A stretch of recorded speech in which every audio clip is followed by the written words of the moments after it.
Hey guys, so I know I'm not wearing like any makeup. I'm actually like not wearing really that much makeup. I don't know, I'm just not really into that wearing a lot of makeup life right now. Anyways, I know the school year is starting and I'm going to be telling you some of my top 10 study tips for the school year. So let's begin. Okay, number one is to practice remembering. So the thing about studying is you have to do a lot of active studying. You can't just be like reading something and not practicing to remember it. So one thing that I found really helpful was using flashcards. I'm addicted to flashcards, and what I used to do is I actually, my mom had like old business cards, and so I'd actually use those. But you know, on one side of the flashcard you write a term and the other side you write the definition or whatever, and then you shuffle them and then you go through them, and then on the right side would be the cards I knew and the left side would be the cards I didn't know, and after every like pile of them I go again through the left side and keep doing them so that way I have more cards on the right side, and then keep like reshuffling, remembering the cards on the left until all the cards are on the right, and then I would redo it again just to freshen up my memory and keep going. So I really like flashcards because you can actually like physically organize all the information that you don't know into a pile and then reorganize it again and then reorganize it again, remember again. So taking all that information, forcing yourself to remember is so crucial because you actually cannot see what the answer is on the other side.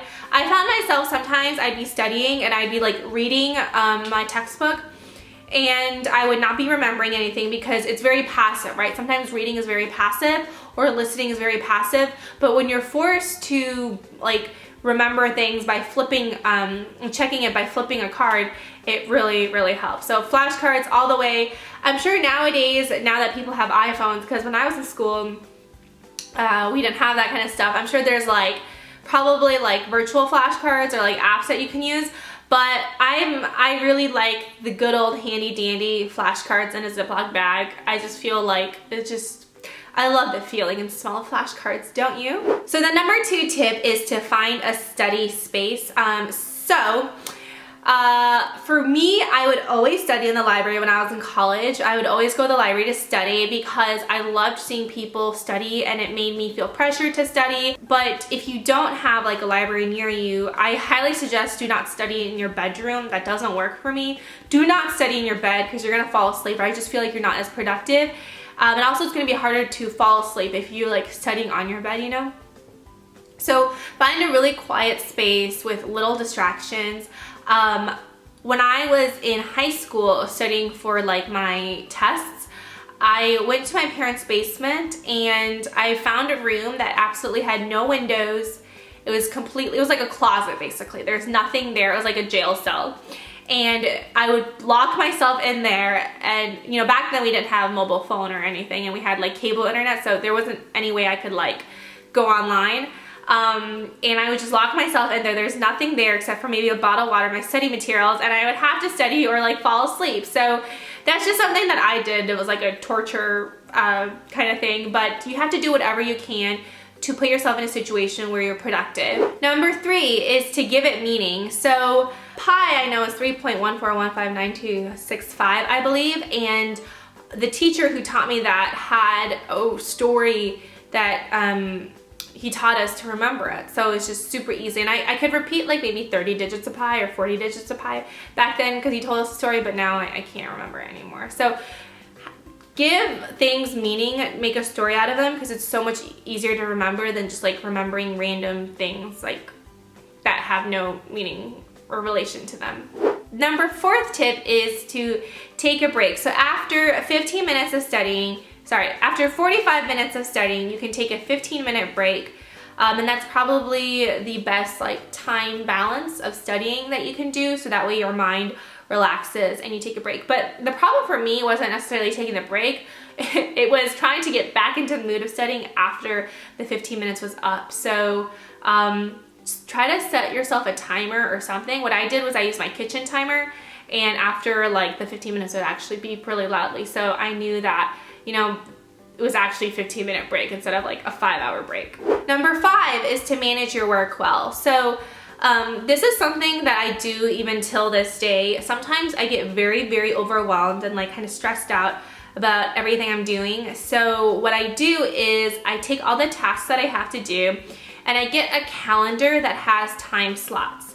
So either, you know, like on Google Calendar, there's like you can have it view like all the times of the day, or you can just get like a physical calendar and have the hours from like 8 a.m. to 8 p.m. on there, and take each task, write down a limit of how long it's gonna take you. So for example, writing a paper, 4 hours, right?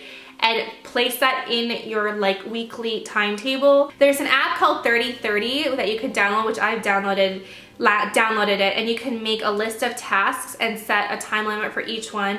So this actually does seem pretty cool to use to learn how to get stuff done. 7 is to don't cram. So cramming is very stressful, and so just don't do it. But if you do need to cram, and I'm just speaking practically because I'm sure you guys are gonna cram, because to tell you not to cram is just telling people to practice abstinence, I feel like. I'm just kidding.